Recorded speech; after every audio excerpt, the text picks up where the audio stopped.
जो नाम है वो है पप्पू यादव का, जिनके तमाम वीडियोस हम देख रहे हैं, चाहे वो मुस्लिमों के बीच जा रहे हों या और तमाम वर्गों के बीच जा रहे हों, सब जगह वो इमोशनल नज़र आ रहे हैं, सब जगह वो आंसू पोंछते नज़र आ रहे हैं। तो कहीं ना कहीं वो इमोशनल कार्ड चल रहे हैं कि वो लंबे समय से 1.5-2 साल से पूर्णिया में तैयारी कर रहे थे और उनकी इच्छा थी कि वो कांग्रेस पार्टी से उसके टिकट पर इस सीट से चुनाव लड़ें, इसीलिए वो कांग्रेस पे अपना संगठन का विलय भी करा दिया। मगर अंततः आरजेडी और लालू यादव अड़े और उनको इस सीट पर टिकट नहीं मिल सकी, निर्दलीय चुनाव लड़ रहे हैं, मगर घिर भी गए हैं। कांग्रेस खुल के साथ नहीं दे रही है क्योंकि उसकी अपनी गठबंधन की मजबूरी है और आरजेडी तो विरोध में है ही है। तेजस्वी यादव वहाँ से प्रचार शुरू कर चुके हैं।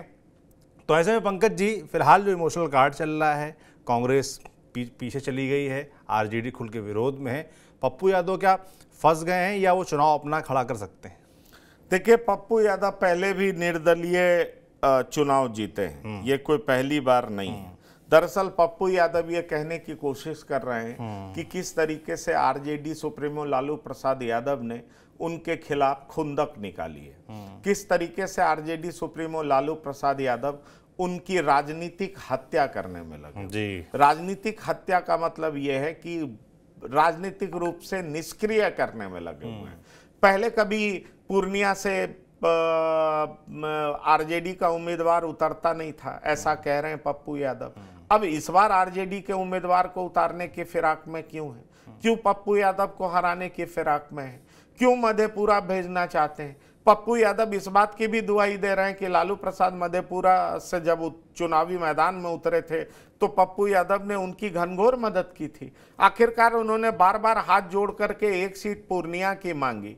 वो महागठबंधन को जिताना चाह रहे थे और साथ ही साथ बीजेपी को हराना चाह रहे थे, लेकिन इस कवायद में लालू प्रसाद ने उनका साथ क्यों नहीं दिया? ये बात वो घूम घूम कर पूर्णिया की जनता के सामने रख रहे हैं, कह रहे हैं। पर दूसरी तरफ काउंटर अटैक भी किया जा रहा है। इस बात को समझिए, पप्पू यादव की पुरानी हिस्ट्री क्या रही है, ये सोशल मीडिया के सहारे लोगों के बीच में फैलाई जा रही है कि पप्पू यादव किस तरीके से उनका नाम हत्या में आया है, किस तरीके से उनका नाम अन्य अपराधों में आता रहा है। प्रचार कैसे कैसे आरजेडी कर रही है या बीजेपी? आरजेडी कर रही है। अच्छा। कोसी की जनता कैसे उनके आतंक से डरती रही है, सालों उसको लेकर के कितना ज्यादा कोसी की जनता, कोसी का व्यापारी, कोसी के लोग आतंकित रहे हैं। क्या अगर उस तरह का माहौल आप फिर से देखना चाहते हैं तो पप्पू यादव को जिताइए।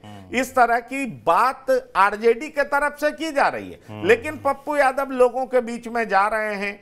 पप्पू यादव को यह बात बेहतर समझ में आ रहा है कि देखिए, वहां सबसे ज्यादा मतदाता मुसलमान, तकरीबन 5 लाख।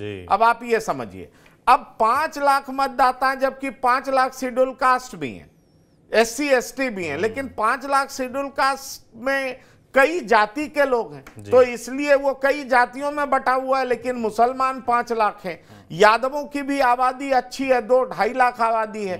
तो पप्पू यादव खुद यादव है, लेकिन पप्पू यादव सवर्णों के बीच में भी जा रहे हैं। 1.25 लाख 1.5 लाख के आसपास राजपूत भी हैं, उतनी संख्या ब्राह्मणों की भी है, तो पप्पू यादव और अति पिछड़ों की भी है।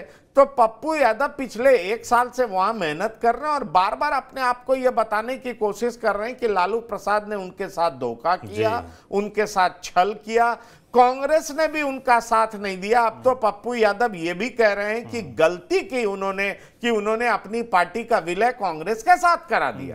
लेकिन एक टेक्निकल पॉइंट ये है कि पप्पू यादव ने कांग्रेस की सदस्यता नहीं ली, इसलिए कांग्रेस उनके खिलाफ क्या कार्रवाई करे? कोई कार्रवाई तो बनती नहीं है। पप्पू यादव कैंची छाप पे चुनाव लड़ रहे हैं, उनका सिंबल है कैंची, और वो बता रहे हैं कि कैंची से हम सबको काट देंगे, अगर आप लोग सब मेरा मदद करिए तो जितने हमारे विरोधी हैं उनकी सारी चालें हम कैंची से कुतर देंगे। पर क्या पप्पू यादव इसमें कामयाब रहेंगे? ये भी एक बड़ा सवाल है। लेकिन पप्पू यादव फिलहाल वहां पर सबसे आगे दिखाई दे रहे हैं, कैंपेन में भी, मीडिया में भी, हर तरीके से। ऐसे में सवाल उठता है कि आरजेडी द्वारा उतारी गई प्रत्याशी बीमा भारती, जो कि रुपौली से विधायक हैं, अति पिछड़े समाज से आती हैं। लालू यादव बीमा भारती को उतार करके अति पिछड़े समाज को साधना चाह रहे थे। क्या लालू यादव की ये चाल कामयाब होगी? ये भी बड़ा दिलचस्प पहलू है, क्योंकि लालू यादव वो मंझे हुए खिलाड़ी हैं जो एक तीर से कई निशाना साधना जानते हैं। ऐसे में सवाल उठता है कि 26 तारीख को होने वाले चुनाव से पहले क्या कुछ और माहौल बन सकता है? मेरी कई लोगों से बात हुई, वहां के स्थानीय लोग हैं, कह रहे हैं कि पप्पू अभी कैंपेन में सबसे आगे दिखाई पड़ रहे हैं, और अगर पप्पू आगे दिखाई पड़ रहे हैं तो लड़ाई फिर पप्पू और संतोष कुशवाहा में ही हो जाएगी, एनडीए में भी हो जाएगी। फिलहाल अगर बीमा भारती ज्यादा इफेक्टिव होती हुई दिखाई पड़ती हैं तो निश्चित तौर पर इसका फायदा एनडीए को मिल जाएगा। बहरहाल पप्पू यादव जिस तरीके से आरजेडी सुप्रीमो लालू प्रसाद यादव के खिलाफ अब बोलना शुरू कर चुके हैं, कह रहे हैं कि कैसे लालू प्रसाद यादव के सामने उन्होंने लाख मिन्नत की कोशिश की लेकिन लालू यादव ने उनको सीट नहीं दिया। इन्होंने यहां तक कहा कि हमने ये भी कहा कि आरजेडी का भी सिंबल दे दीजिए, हम आरजेडी के सिंबल से ही लड़ लेंगे, हमें कोई दिक्कत नहीं है। लेकिन लालू यादव दरअसल उनको राजनीतिक रूप से फिनिश करना चाहते हैं, इसलिए पप्पू यादव जो है अब वो पूर्णिया की जनता के लिए जिएगा, पूर्णिया की जनता के लिए मरेगा। पप्पू यादव वो इमोशनल कनेक्ट वहां की जनता के साथ बनाने की कोशिश में है और बहुत हद तक वो कामयाब भी हुए हैं। इसलिए वहां पर यह देखा जा रहा है कि हर जाति और तबके के लोग पप्पू यादव की शान में कसीदे पढ़ रहे हैं।